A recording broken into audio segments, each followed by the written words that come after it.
सच बताऊं तो सिलेक्शन सिर्फ पढ़ाई से नहीं होता। हर सफलता के पीछे होती है कहानी। हर कहानी भरी हुई होती है बहुत सारी मेहनत, स्ट्रगल और कंसिस्टेंसी से।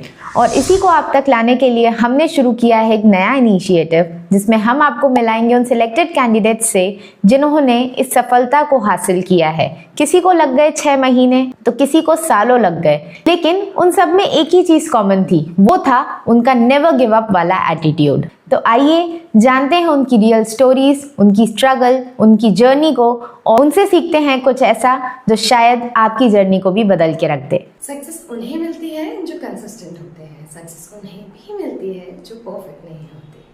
Hello everyone, I am Apurva Pandey. First of all, I would like to thank Zero YouTube channel for giving me this opportunity to share my success story with all of you.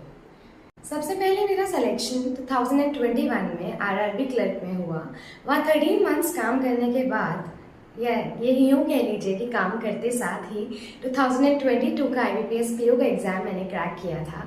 मेरा हर point पे बस एक ही motive था कि मुझे यहाँ नहीं रुकना है, मुझे पीछे मुड़कर बिल्कुल नहीं देखना है, मुझे अपनी वीकनेस को अपना स्ट्रेंथ बना लेना है। जी हाँ, मैंने स्वॉट एनालिसिस किया। मैंने एनालिसिस किया कि कौन से सब्जेक्ट्स मेरे वीक थे और कौन से स्ट्रॉन्ग। एग्जाम में पेपर कैसा आता है, कैसे क्वेश्चंस पूछे जाते हैं, कौन से टॉपिक्स मुझे करने चाहिए और कौन से शायद मैं छोड़ सकती हूँ।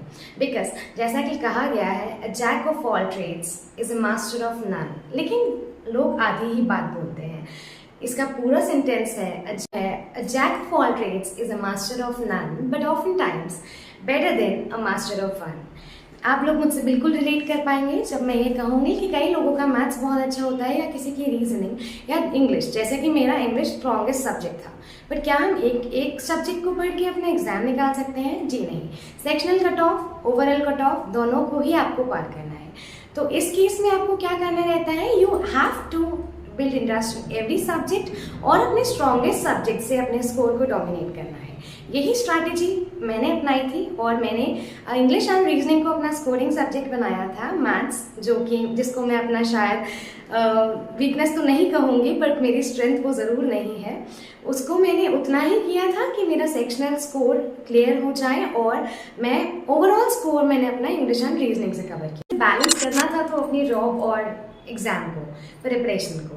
मुझे डेली 2-3 घंटे मिलते थे, वीकेंड्स में मैं एक्स्ट्रा एफर्ट्स लगाती थी and it was all about mocks and their analysis. This is the only key, because आप गलती करोगे, आप अगेन फिर से वही गलती करोगे। ये चीज़ रोकने के लिए ही एक व्यक्ति मॉक्स देता है। मॉक देने के बाद उसका एनालिसिस करता है कि आज जो मैंने मिस्टेक करी वो मिस्टेक मैं कल ना करूँ, ये एग्जाम में ना करूँ। कई सारे क्वेश्चंस करने चाहिए, उससे ज़्यादा आपको ये पता होना चाहिए कि कौन से क्वेश्चंस हमको नहीं करने हैं। जैसे कि कई बार हमारा क्या होता है, हम लोग क्वेश्चंस को ईगो पे ले जाते हैं और हमारे एग्जाम में सारा टाइम चला जाता है। वो 5 मार्क्स आपको हर क्वेश्चन के इक्वल मार्क्स मिलते हैं, हर क्वेश्चन का 1 मार्क्स मिलता है।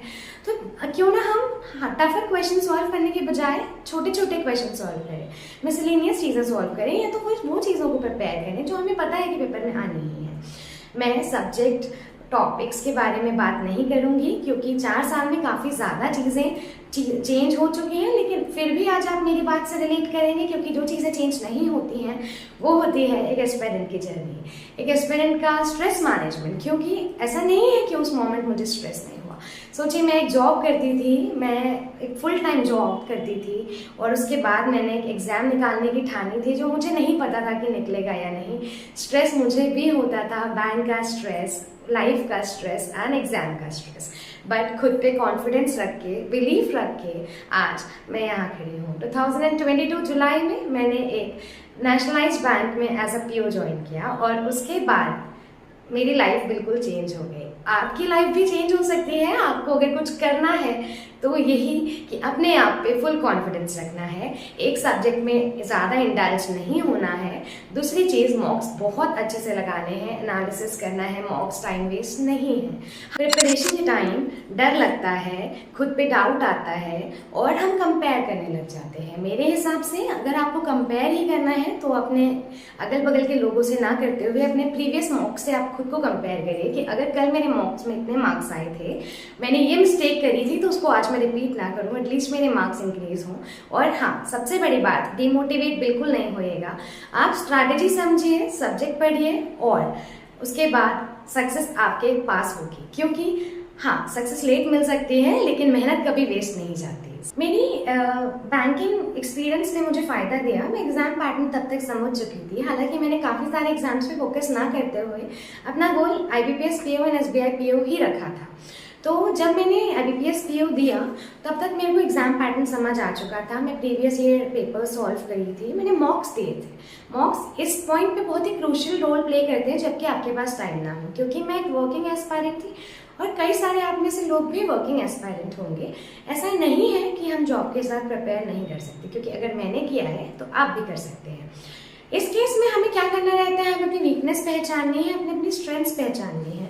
हमें स्मार्ट वर्क करना है, ना कि हार्ड वर्क, क्योंकि बेसिक्स हमारे क्लियर है। सबसे पहले हमें अपने बेसिक्स पे वर्क करना है, उसके बाद हमें अपनी स्ट्रेंथ्स को और एनहांस करना है, जिससे कि हमारा पेपर किसी भी पॉइंट पे रुके नहीं। क्योंकि जनरल अवेयरनेस आप लोग जानते हैं बहुत ही अनप्रिडिक्टेबल टाइप का सब्जेक्ट है। कभी वो बहुत ईजी आता है तो कट ऑफ ऊपर चली जाती है, कभी वो टफ आता है तो कट ऑफ नीचे चली जाती है, पर आप उसको प्रिडिक्ट नहीं कर सकते। आप जो चीज़ें आपके हाथ में है आप उनको काम करिए। लास्टली मैं बस इतना कहना चाहूँगी कि हर एस्पायरेंट की लाइफ में एक दिन आता है जब उनकी इतने दिनों की मेहनत, इतने रातों की मेहनत एक दिन सक्सेस में बदल जाती है। बस उस दिन तक मत रुकिएगा।